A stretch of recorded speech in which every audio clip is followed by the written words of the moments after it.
행복한 미래를 대비하는 미래예보. 안녕하세요, 미래캐스터 황준원입니다. 자, 이번 시간의 주제는요, 2019년에 새롭게 출시될 미래형 신제품을 가지고 또 어떠한 기회를 만들어낼 수 있을지를 정리해 보려고 합니다. 사실 제가 얼마 전에 한 기관으로부터 2019년 미래 트렌드를 예측해달라는 강연 요청을 받았는데요. 사실 저는 2015년부터 장기적인 미래 사회 변화에 대해서 이야기를 하고 있다 보니까 당장 2019년 미래 이야기를 한다는 건 조금 웃긴 것 같아요. 대신에 그간 제가 다루었던 미래 소식 중 어떤 것들이 또 현실이 되는지 이걸 말씀드리는 게 훨씬 실용적이고 도움이 될 것이라고 생각이 들었습니다.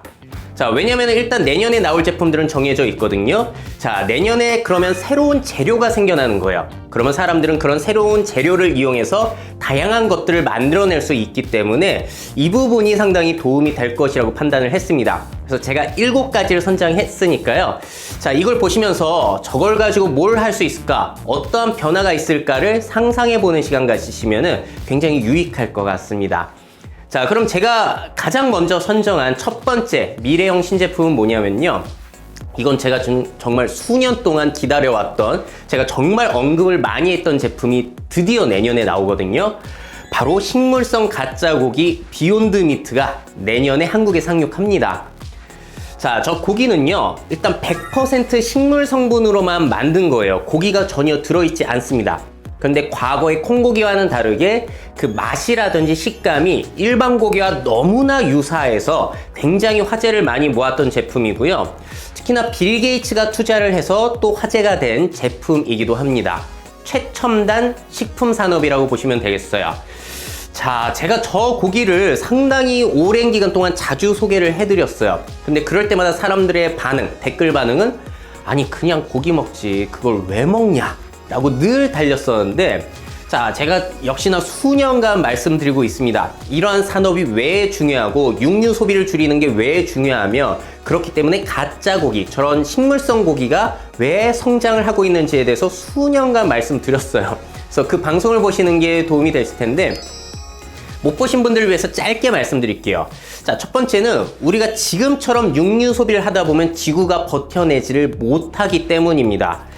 자, 간단하게 말씀드릴게요. 일단 소 한 마리가 사람 10명이 먹을 곡물을 먹어치우기 때문에 지구 인구가 증가하고 있는 이런 상황에서 굉장히 비효율적이라는 거고요. 자, 지금 지구 농토의 절반 이상이 사람이 먹을 곡물이 아니라 소한테 먹일 그런 곡물을 기르는데, 사료를 기르는데 사용이 되고 있다고 해요. 또 물도 엄청나게 소비가 되고 있고요. 그러니까 자원을 너무 많이 쓰는 거예요. 또 얘네들이 끼어대는 방귀라든지 트름 같은 것들이 메탄인데 그게 지구 온난화 효과가 굉장히 크다고 합니다. 그뿐만 아니라 이걸 적당히 먹으면 괜찮은데 너무 많이 먹잖아요. 요즘에 육식 많이 하시잖아요. 그러다 보니까 암이라든지 당뇨, 심장병 이런 선진국형 질환, 부유병들이 생겨나기 시작했다는 거죠. 건강에도 안 좋고 환경에도 안 좋고 그리고 동물한테도 안 좋고 지속 가능성이 없다는 거. 자, 그러다 보니까 뭐 배양육이라든지 곤충이라든지 이런 것들도 언급이 되고 있고요. 그 중에서도 가장 현실화된 것이 바로 식물성 가짜 고기예요.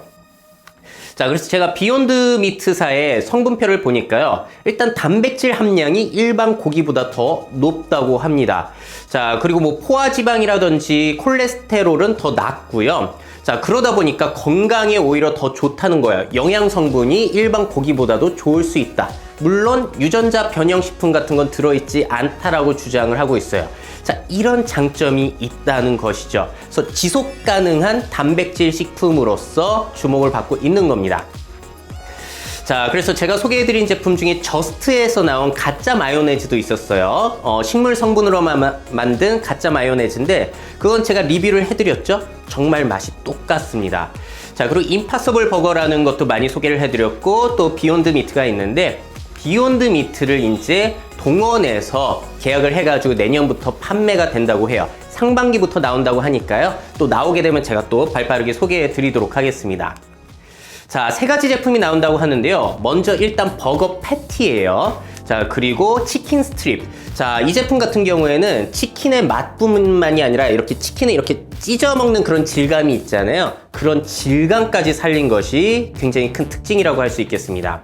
그리고 비프크럼은 한마디로 간 고기예요. 그래서 가른 고기를 여기저기 요리에 많이 사용하다 보니까 실제 고기 대신에 이거를 활용할 수 있다는 거죠. 자, 그러면은 이게 또 어디한테 기회가 될 수 있냐면 요식업의 새로운 기회가 될 수 있다는 거예요. 우리 지속 가능한 소비가 굉장히 큰 사회적인 화두이기 때문에 가격이 이 제품을 쓰게 되면 좀 높아지긴 합니다. 하지만 그럼에도 불구하고 다양한 것들을 생각해가지고 충분히 이런 제품을 선호하는 사람들이 조금씩 숫자가 늘어날 거기 때문에 이런 걸 얼마나 잘 활용해서 새로운 레시피를 만드는지도 요식업계의 새로운 기회라고 할 수가 있겠죠. 제가 후기를 많이 들었는데요. 실제 고기보다는 살짝 떨어진대요. 뭔가 아쉬운 점이 있다고 합니다. 그러다 보니까 요리사들이 아이디어를 써가지고 더 그런 것들을 잘 만들어내는 게 상당히 필요하겠죠. 실제로 비욘드 미트라든지 임파서블 버거, 임파서블 미트 홈페이지에 가시게 되면은 유튜브 채널에 가시면 저렇게 다양한 요리 방법들을 소개해주고 있거든요. 저런 것들 참고하셔가지고 한번 새로운 기회를 엿보시는 것도 저는 좋지 않을까라고 생각이 듭니다. 저 제품 나오면 또 제가 먹어보고 또 리뷰를 해드릴 계획이니까요. 기대해 주시면 좋을 것 같아요. 자, 근데 아쉬운 점은요. 사실 국내에서 저런 제품을 개발한 것이 아니라 그냥 그대로 갖다가 판다는 점이 저는 조금 아쉽더라고요. 자, 다음 재료 소개해 드릴게요. 자, 내년에 또 나올 제품 기대되는 건 뭐냐면, 이것도 드디어 나오네요. 보스턴 다이내믹스의 4족 보행 로봇이죠. 스팟 미니가 드디어 내년에 출시가 됩니다. 자, 얼마 전에 공개된 영상인데요. 저 제품이 이제 출시가 된다는 거예요. 지금 업타운 펑크인가요? 거기에 맞춰서 춤을 추고 있는 모습이에요. 굉장히 자연스럽죠.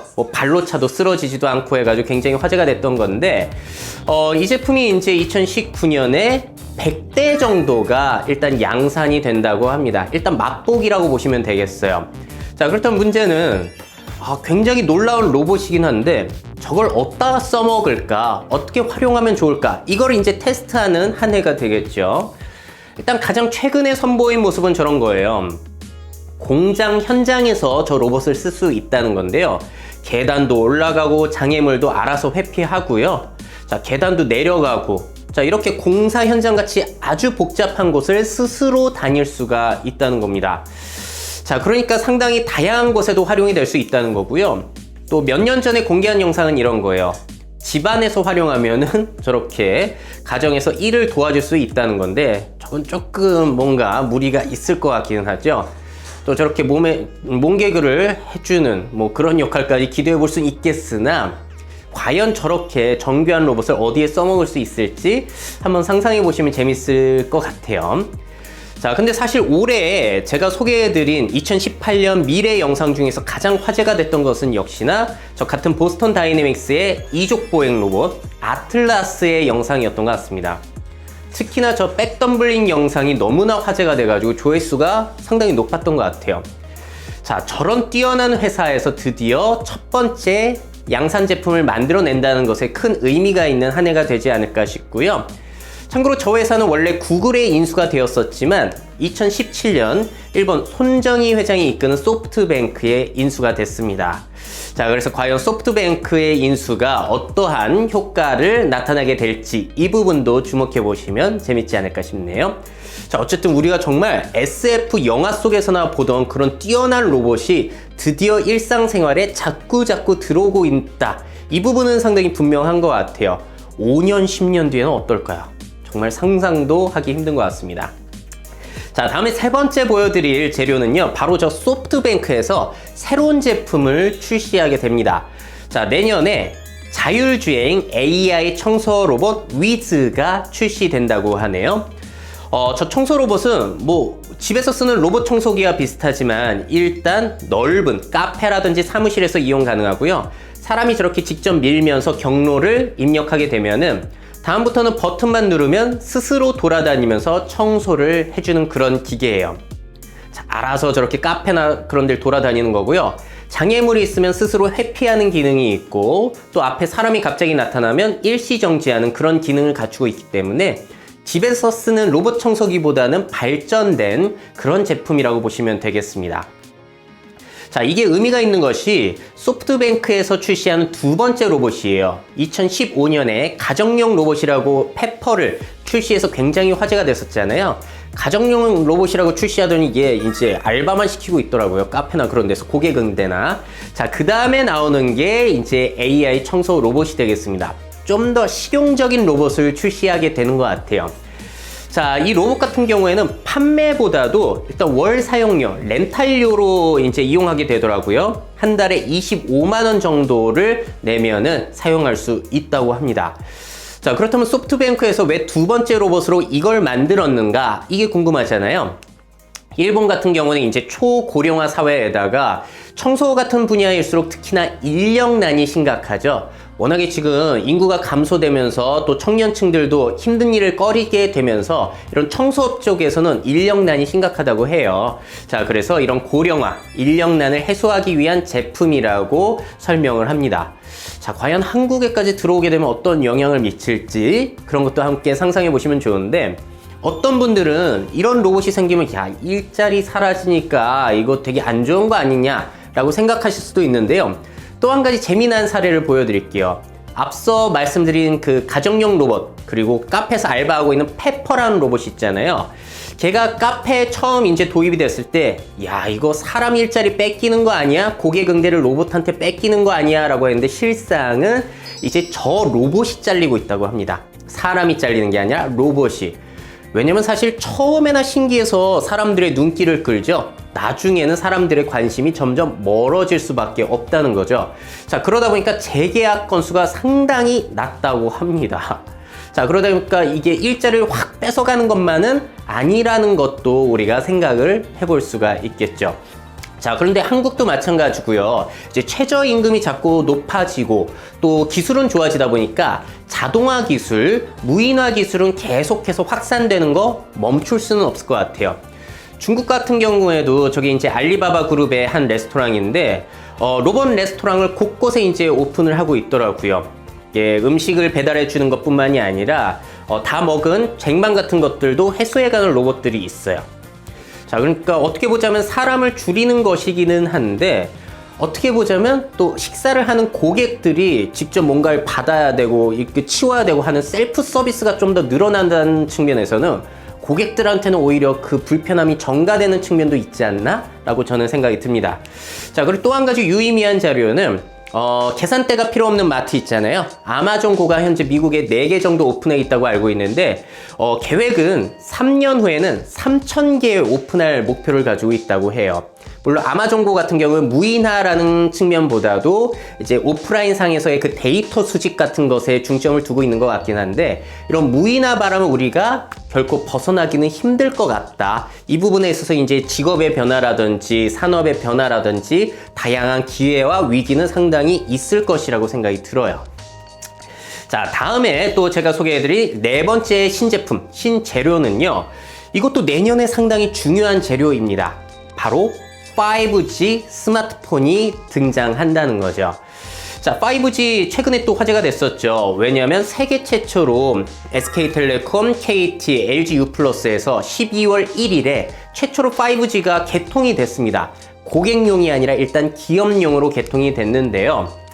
자, 무슨 특징이 있냐면 다 알고 계시겠지만 LTE보다도 속도가 20배, 20배 정도 빠르고요. LTE보다 지연 속도가 10분의 1. 자, 그리고 연결 가능한 기기의 수가 10배 더 많다고 합니다. 그러니까 현재 우리가 사용하고 있는 4G, LTE보다 더 대용량의 재료를 빠르게 보낼 수 있고 지연 속도도 적고 또 다양한 것들을 이제 연결해가지고 보낼 수가 있다는 거죠. 그래서 4차 산업혁명 시대에 상당히 중요한 인프라라고 생각이 되고 있고요. 가장 일단 실용적으로 쓰일 곳은 무인 자동차, 자율주행 자동차의 제어에 있어서 중요하게 쓰일 것이다. 자, 그리고 원격으로 로봇을 제어하거나 원격으로 수술 로봇을 이렇게 제어할 수도 있고 드론을 제어할 수도 있고 중장비를 제어할 수도 있는데 그런 것들이 지연 속도가 짧아야 되잖아요. 지연 속도가 길면은 딜레이가 있다 보니까 그리고 로봇들이 이렇게 파악하게 되는 데이터와 이미지 자료들을 대용량으로 보내야 되다 보니까 5G 통신이 저런 기술에게는 상당히 중요한 인프라라고 할 수가 있겠죠. 근데 저런 내용들, 무인 자동차나 저런 건 먼 얘기라고 할 수가 있겠고요. 당장 내년부터 우리한테 적용이 되는 것은 5G 스마트폰이 출시가 된다는 겁니다. 뭐 샤오미뿐만이 아니라 삼성에서도 내년 3월쯤에 예정이 되어 있더라고요. 3월이면은 5G 스마트폰을 구매하실 수 있을 것 같아요. 자, 그런데 문제가 있죠. 아니 20배 빠르다고는 하는데 도대체 이걸 어디다 써먹냐라는 겁니다.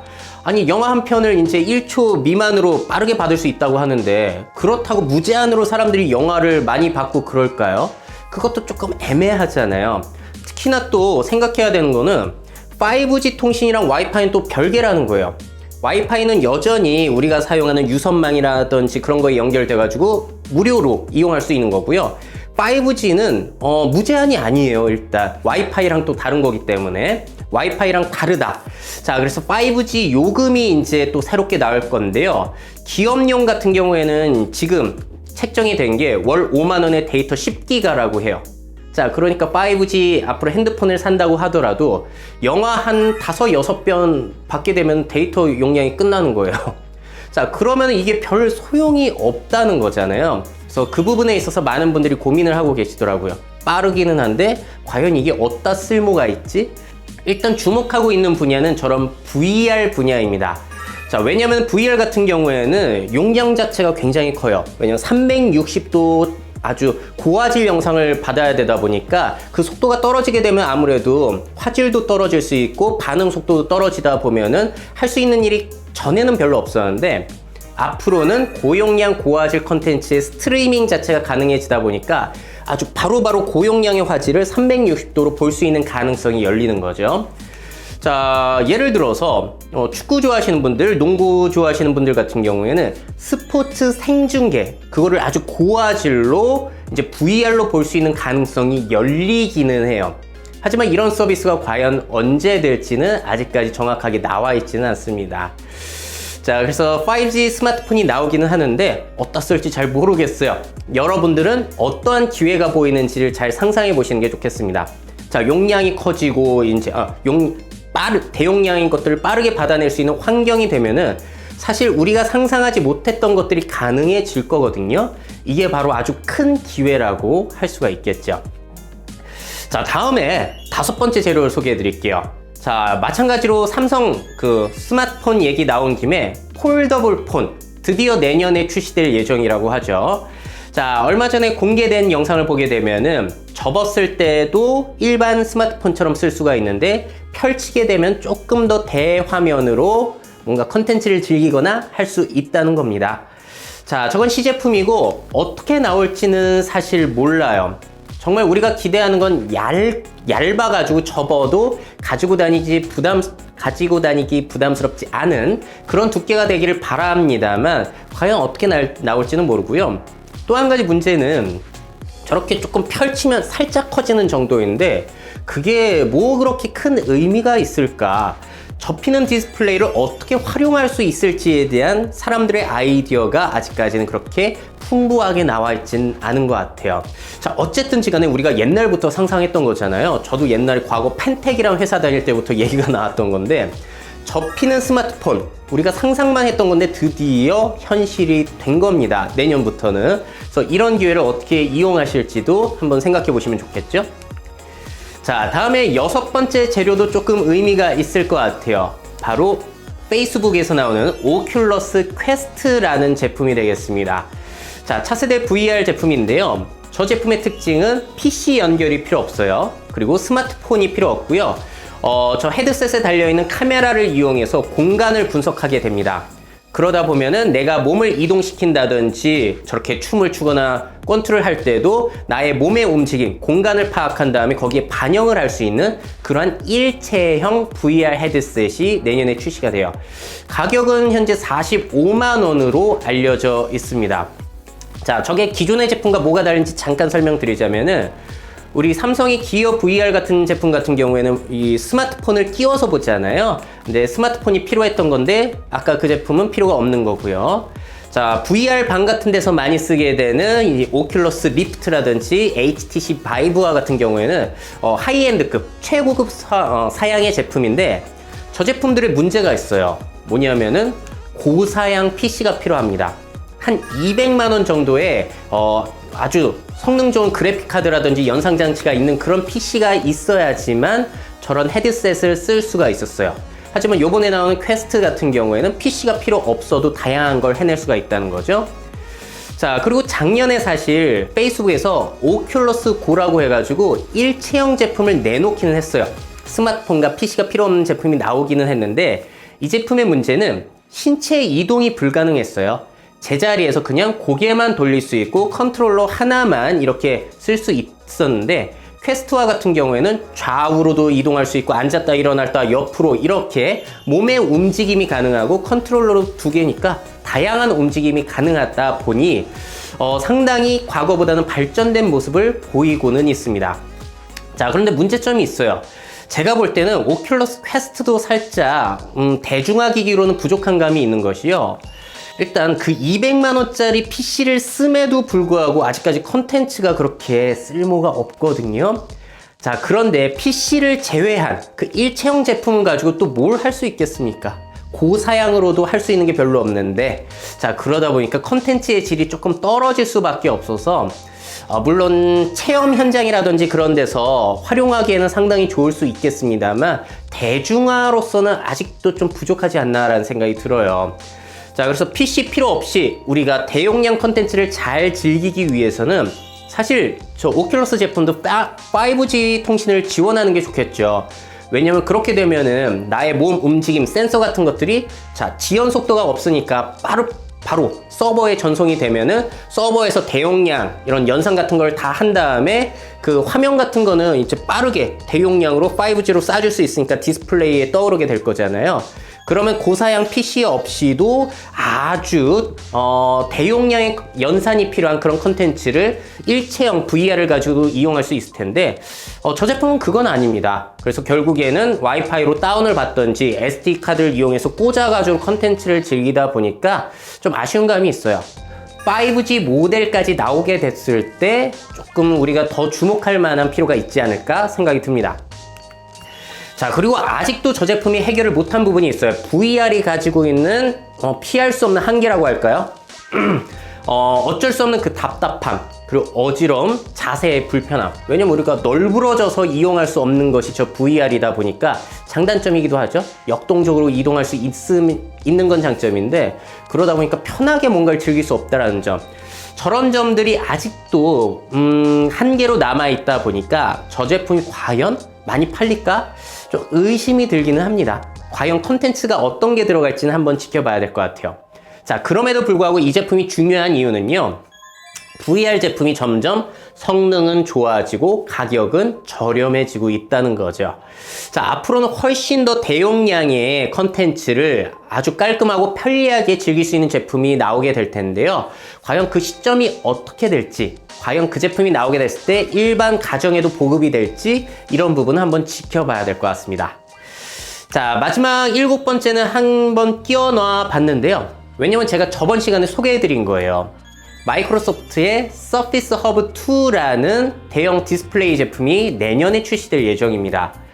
자, 지난 시간 TV의 미래 디스플레이, 스마트 디스플레이 편에서 말씀드렸는데요. 저 제품이 일단 회전이 됩니다. 그래서 제가 말씀드린 것처럼 앞으로는 세로로 되어 있는 대화면에 대한 수요가 늘어날 것이라고 생각이 들어요. 그래서 저 제품이 거기에 상당히 부합하는 제품이라고 생각이 들고요. 저렇게 화상통화를 한다든지 아이돌의 직캠 영상, 세로로 된 거를 저렇게 큰 화면으로 보게 된다면 상당히 생생하겠죠. 지문 인식을 통해서 로그인을 할 수도 있고요. 다른 화면들을 묶어가지고 저렇게 연결해서 사용할 수 있는 그런 미래형 디스플레이 제품이 되겠습니다. 그래서 저거는 이제 시초가 될 것 같고 저런 제품들이 이제 슬슬 늘어나지 않을까 저는 생각이 들어요. 특히나 저는 세로 본능 디스플레이 앞으로 어떤 제품이 나올까 기대를 갖고 있습니다. 자, 이렇게까지 해가지고 2019년에 출시될 제품들 이걸 가지고 과연 무엇을 할 수 있으며 어떠한 기회가 있을지에 대해서 정리를 해드렸어요. 자, 여기에서 한번 또 포켓몬 고 얘기를 꺼내도록 하겠습니다. 이걸 왜 이야기를 꺼내냐면요. 사실 증강현실이란 기술은 스마트폰이 나왔을 때부터 존재했던 기술인데 성장 가능성은 높게 봤지만 별로 그렇게 뜨지를 않았었어요. 이제 핸드폰 들고 다니면 불편하다 보니까. 그런데 포켓몬 고, 포켓몬이라는 게임 컨텐츠를 만나게 되면서 드디어 증강현실이라는 기술이 빛을 봤던 그런 사례가 되겠습니다. 자, 한마디로 오늘 보여드린 그런 새로운 재료들이 가능성은 많지만 당장 실용적으로 이용될 가능성은 상당히 적어 보여요.